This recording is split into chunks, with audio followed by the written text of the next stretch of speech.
y debemos actuar sobre nuestros sistemas de transporte y distribución, un elemento fundamental para que puedan acercarse a nosotros los recursos, los servicios, en definitiva, la organización económica y espacial. También es importante una correcta gestión de recursos energéticos. Y aquí, las administraciones públicas, su correcta planificación económica, la diferencia entre el patrimonio común y el bien común, una discusión que, por ejemplo, estos días está muy de moda otra vez por el reciente concurso eólico, pues es importante que lo tengamos en cuenta. El interés social, los intereses empresariales, que no tienen por qué verse enfrentados, sino caminando de la mano, y en definitiva, hacer un ejercicio de responsabilidad. Pero sobre todo es importante y es necesario poner en marcha políticas efectivas de ahorro y de eficiencia energética para frenar la destrucción energética a la que nos estamos enfrentando y, en definitiva, para tener más energía para seguir funcionando.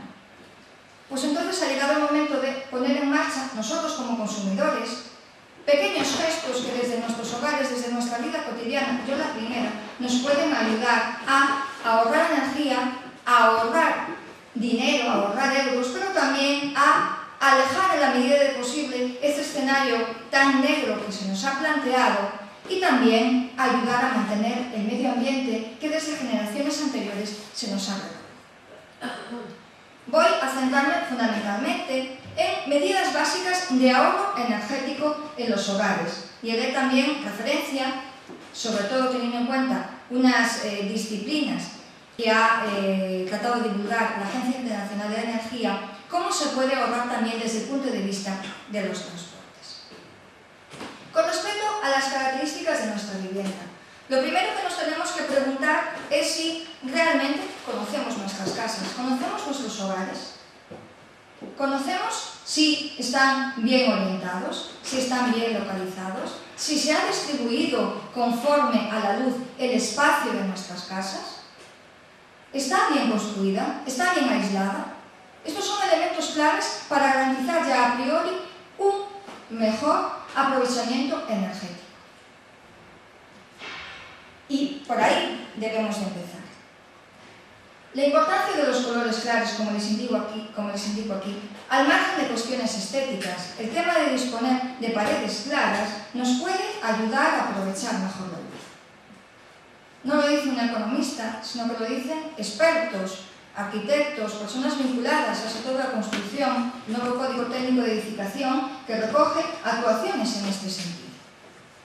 Un elemento clave dentro de nuestros hogares es el consumo de la factura eléctrica. Bien, lo primero que tenemos que saber es si la potencia que hemos contratado con nuestra empresa suministradora es la correcta con respecto a nuestro consumo. Hay que tener en cuenta nuestra vivienda, su tamaño, el número de estancias, el número de horas que pasamos en ella, el número de electrodomésticos. Si no tenemos contratada una potencia acorde a nuestra vivienda, podemos estar pagando al año 200 euros de más, como mínimo, para pensárselo. Además, todos sabemos que recientemente la factura de la luz ha sufrido un incremento notable. La tarifa de último recurso, que es la que nos afecta a nosotros y a las pymes como consumidores que tenemos contratados menos de 10 kilovatios de potencia, pues ha supuesto un incremento notable de desembolso que sufren nuestros bolsillos. Bueno, pues desde el Ministerio de Industria hay dos posibles actuaciones a las que nos podemos acoger. Por un lado está la posibilidad de las bonificaciones nocturnas, en lo que supone hacer un mayor gasto de electricidad o consumo de electricidad por la noche, puesto que su valor es notablemente inferior. Pero también está el bono social. El bono social es la posibilidad que tiene de acogerse a una congelación del tramo, digamos, variable del precio de la luz. Aquellas familias, aquellas personas que tengan contratada una potencia que no supere los 3 kilovatios.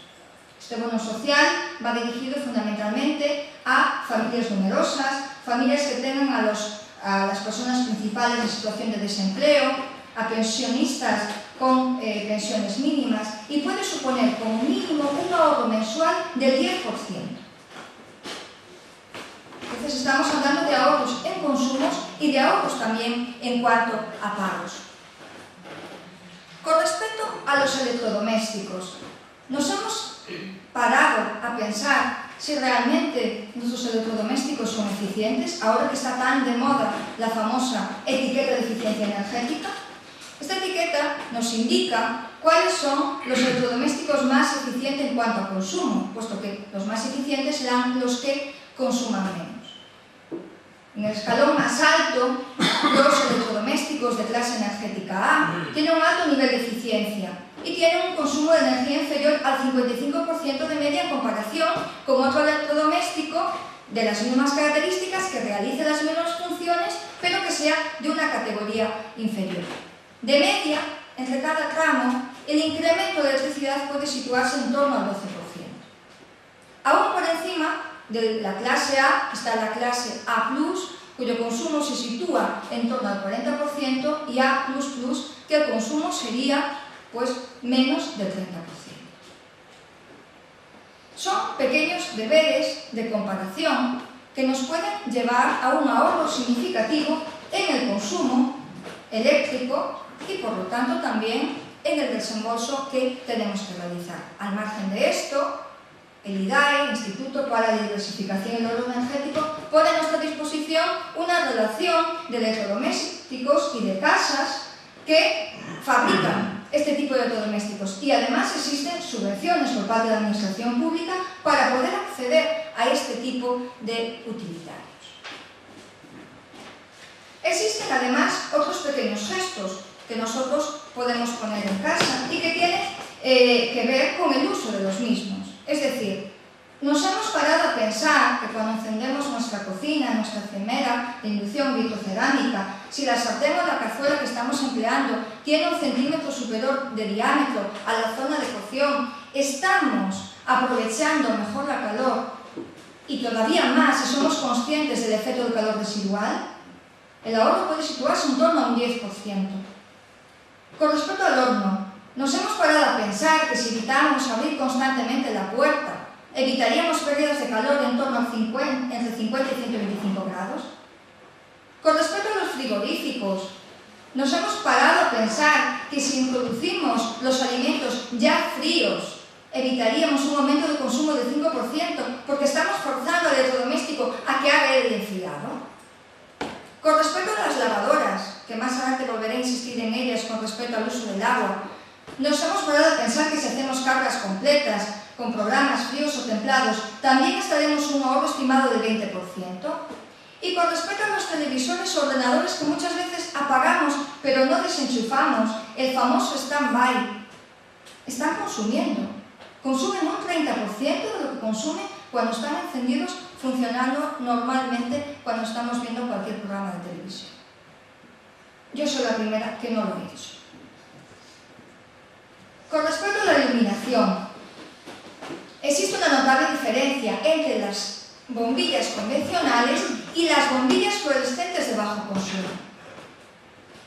Si me permiten, utilizando esta tabla, tenemos aquí los datos para hacer una rápida comparativa. Por ejemplo, una fluorescente de bajo consumo nos puede permitir un ahorro energético del 80% con respecto a una incandescente, a una normal. Es verdad que su precio es más alto, pero también es verdad que su amortización la podemos conseguir en 1 año. Tiene alto rendimiento y la vida útil de una lámpara de bajo consumo es hasta 5 veces superior que una bombilla tradicional.